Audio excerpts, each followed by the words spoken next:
PTI जो wise chairman Shah Mahmud Qureshi भेरो ॿीहर गिरफ़्तार। शाह महमूद कुरैशी खे इस्लामाबाद मां संदसि राजगाह तां गिरफ़्तार कयो वियो। ज़रनि मूजिबि शाह महमूद कुरैशी खे एफआई साइफर मामले ते गिरफ़्तार करे एफआई हेडक्वार्टर मुंतकिल कयो आहे। पीटीआई जो वाइस चेयरमैन 2 भेरा अॻु बि एफआई आॾो पेश थी चुको हो। शाह महमूद कुछ देर अॻु प्रेस कॉन्फ्रेंस करे आदमशुमारी बाबति सीसीआई जे फ़ैसिलनि खे चैलेंज करण जो ऐलान ऐं गिरफ़्तार अॻुवाणनि जी आज़ादी जो मुतालबो कयो हो।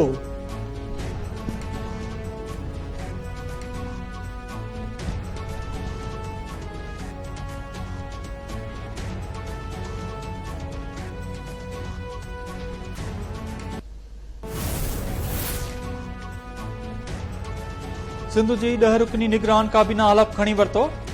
गवर्नर हाउस में गवर्नर कामरान टिसूरी सिंध जी निगरान काबीना खे हलफ खणायो। निगरान काबीना में शामिल ब्रिगेडियर रिटायर्ड हारिस नवाज, मुबीन जुमानी, यूनुस डागा ऐं जुनेद अली शाह हलफ खणी वरितो। ईश्वर लाल, डॉक्टर सद न्याज, खुदाबख्श मरी, अरशद वली मोहम्मद, डॉक्टर राना हुसैन ऐं उमर सुमरो बि हलफ खयो। हलफ बरदारी तकरीब में निगरान वॾो वज़ीर Maqbool Baqir, chief secretary Sohail Rajput, Peoples Party MQM, GDA अॻुवाणनि ऐं ॿियनि जी शिरकत।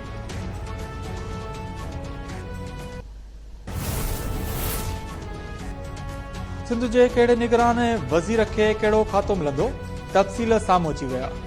ज़रनि मूजिबि ब्रिगेडियर रिटायर्ड हारिस नवाज खे घरू ऐं इतलात खातो, ईश्वर लाल खे आबपाशी ऐं वर्क्स एंड सर्विसेज खातो ॾिनो वेंदो।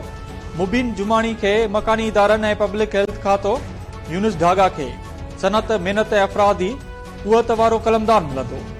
डॉक्टर सद न्यास खे सिहत ऐं आबादी जी भलाई वारो खातो, खुदाबख्श मरी खे तवानाई ऐं माइंड्स, डॉक्टर उमर सुमरो खे कानून ऐं नौजवाननि जे मामलनि जो खातो ॾिनो वेंदो।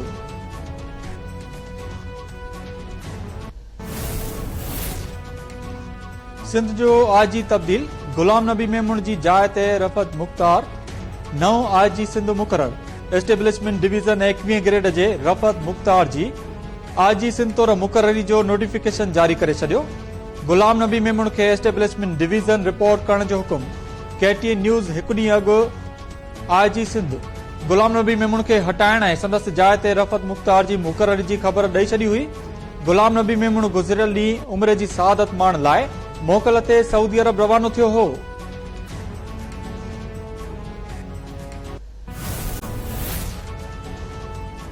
सखर पुलिस KTN न्यूज़ जे शहीद रिपोर्टर जान मोहम्मद बरजा कातिल गिरफ़्तार करण में नाकाम। पुलिस रुगो 3 सहूलियतकारनि खे पकड़े आरामी थी वई। कातिलनि जी गिरफ़्तारी लाइ सिंध जी निगरान सरकार बि को तहरुक न वरितो। IG सिंध पारां जुड़ियल जांच टीम जी सखर में पुलिस अमलदार सां गॾिजाणी। वाक़े वारे हंध जो मुआयने बाद वाटसन सां बि मुलाक़ात। जांच टीम जे सरबराह DIG तनवीर आलम ओडो KTN न्यूज़ सां ॻाल्हाईंदे चयो आहे त 19 हंधनि तां CCTV फुटेजेस हथ कया आहिनि। जियो फेंसिंग ऐं केमिकल एग्ज़ामिनेशन रिपोर्ट 10 ॾींहनि में अची वेंदी। फॉरेंसिक रिपोर्ट अचण बाद वधीक घबराई थींदी। उमीद आहे त जांच 15 ॾींहनि अंदरि मुकमिल थी वेंदी।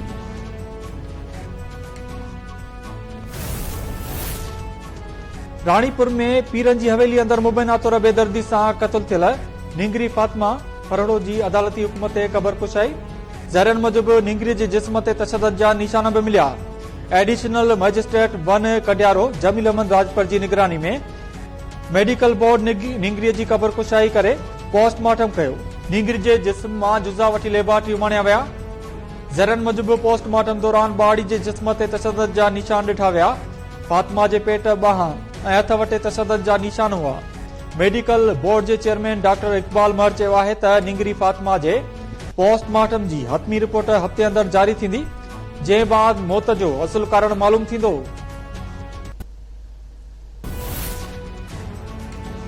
सदर आरिफ अलवी आर्मी एक्ट तरमीमी बिल ऐं ऑफिशियल सीक्रेट एक्ट तरमीमी बिल ते सही करे छॾी। आर्मी एक्ट तरमीमी बिल ऐं ऑफिशियल सीक्रेट एक्ट तरमीमी बिल सदर जी सही बात कानून थी विया।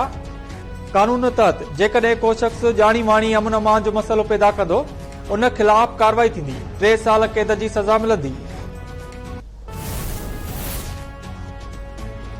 कुछ महीननि लाइ चूंडूं मुलतवी थियण सां फ़र्क़ु न पवंदो। चूंडूं ईंदड़ साल फेबरवरी या मार्च में थी सघनि थियूं। पीपुल्स पार्टी अॻुवान खुर्शीद शाह चयो आहे त नयनि तकबंदियुनि में ॿिनि महीननि जो वक़्तु लॻी सघे थो। मुक़रर वक़्त ते चूंडूं थियनि त बहितर आहे। 2 महीननि जी देर सां फ़र्क़ु न पवंदो।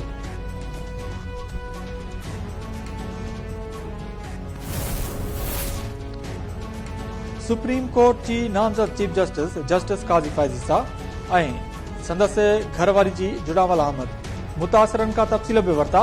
पेश आयल वाक़े ते अफ़सोस जो इज़हार। मुतासिर इलाइक़े में सफ़ाई न कराइण ते DC मथां कावड़ जो इज़हार। जस्टिस काज़ी फ़ाइज़ी साहब चयो आहे त पाण खे मुस्लमान सॾाईंदड़नि वहशत ऐं ज़ुल्म जो मुज़ाहिरो कयो। हज़रत ईसा अलैहिस्सलाम खे पैगंबर न मञींदड़ मुस्लमान नथो थी सघे। तव्हां जी मदद करणु मुस्लमाननि ते फ़र्ज़ आहे।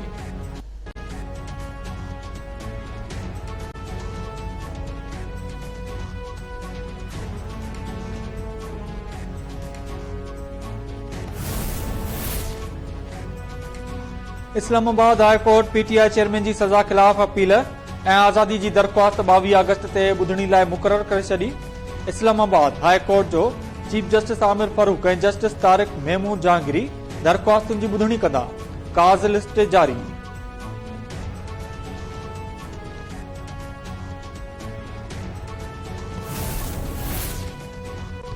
सिंध हाई कोर्ट कराची ॾांहुं कणक जी मुंतक़िली में रुकावटूं ख़तम करे कणक जी फराहमी खे यकीनी बणाइण जो हुकुम ॾेई छॾियो।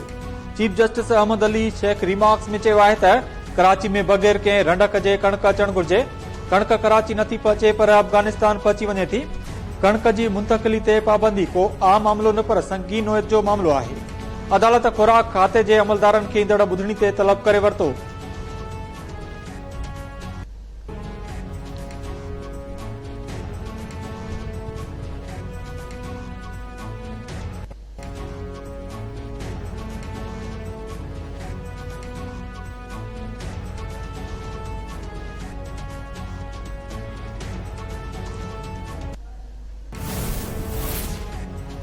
KTN न्यूज़ सखर जे ब्यूरो चीफ शहीद जान मोहम्मद मर जे कातिलनि जी गिरफ़्तारी लाइ एहतिजाज जो सिलसिलो जारी।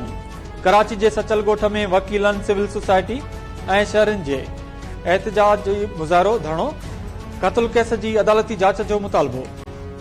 शहीद जान मोहम्मद मर जा कातिल गिरफ़्तार न थियण ख़िलाफ़ कंदकोट, कश्मोर, बाडरे, गोसपुर, लखी गुलाम शाह, इस्लाम कोट, धोरो नारो ऐं ॿियनि शहरनि में एहतिजाजी मुज़ाहिरा। सखर पुलिस ख़िलाफ़ नारेबाज़ी जसम पारां। जुमे ॾिहाड़े कंदकोट में शटरबंद हड़ताल जो ऐलान। KTN न्यूज़ सुल्तान कोट जो रिपोर्टर इसरार चांडियो पंहिंजे माइट समेत पुरसरार नमूने गुम। वारसनि पारां जेकबाद जे सदर पुलिस मथां इसरार चांडियो खे खंबे गुम करण जो इल्ज़ाम।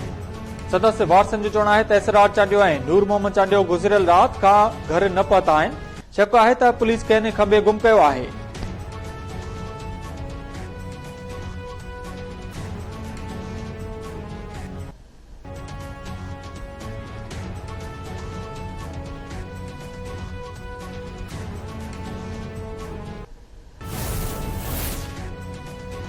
ऐं कंदकोट भरिसां करण इल्ज़ाम हेठि ॾेर हथां भाॼाई क़त्ल। ॻोठ हिम्मत अली जाफ़री में जवाबदार पपुल भंगवार पंहिंजी भाॼाई शरीफ़ा खे क़त्ल करे लाश दरिया में लोड़े छॾियो। इतला ते पुलिस पहुची लाश जी ॻोल्हा शुरू करे छॾी। पुलिस जो चवणु आहे त वाक़े बाद जवाबदार जा वारस घर ख़ाली करे फरार थी विया आहिनि।